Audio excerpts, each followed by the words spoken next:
On a foggy autumn night, Jack and Emily were driving home after a long weekend getaway. The road twisted through dense woods, flanked by skeletal trees that loomed like dark giants in the night. Their car headlights cut through the thick fog, revealing only fragments of the road ahead. The eerie silence was broken only by the crunch of leaves beneath the tires and the hum of the engine. It felt like they were driving through some forgotten realm, far from the rest of the world.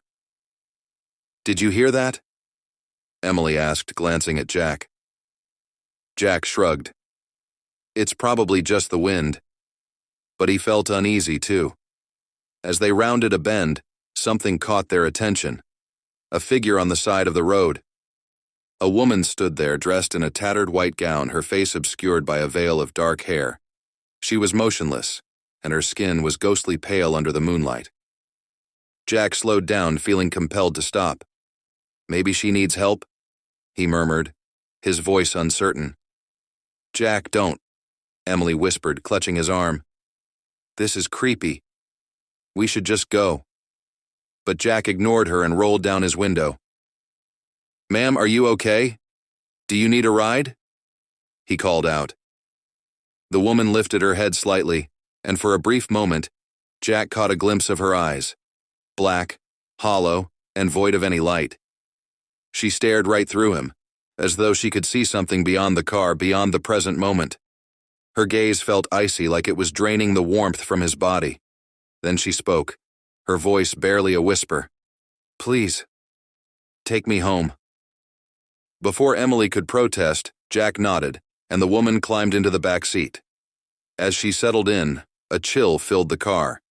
Emily felt an immediate, suffocating sense of dread, like there was a weight pressing down on her chest.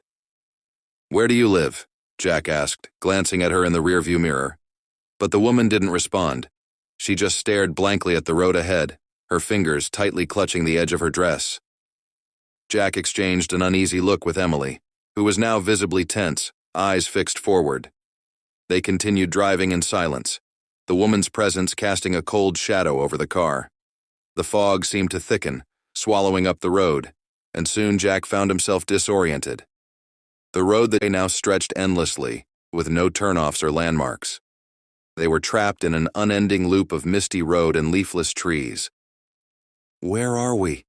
Emily whispered, fear creeping into her voice. "This road. It shouldn't be this long." Jack gripped the wheel tighter. "I don't know. We must have missed a turn." As the minutes ticked by, a strange feeling gnawed at him. In the rearview mirror, he caught glimpses of the woman. Her face was growing distorted.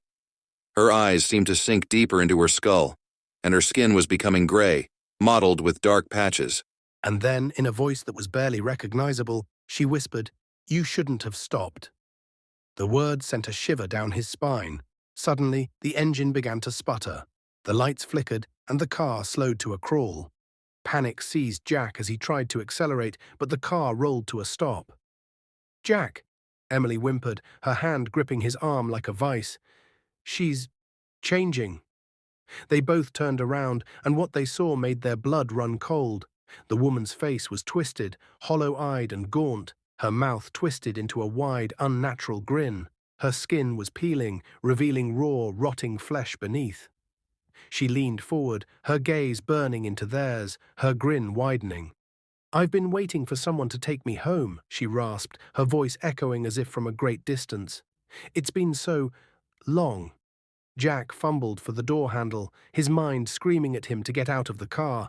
But when he pushed, the door wouldn't budge. Emily was sobbing, clawing at the window, trying to break free, but they were trapped, locked in with this creature that was no longer human. The woman's face began to distort even further, her mouth stretching wider, blackened teeth bared in a grotesque grin. She laughed, a low, bone-chilling sound that filled the car, drowning out their screams.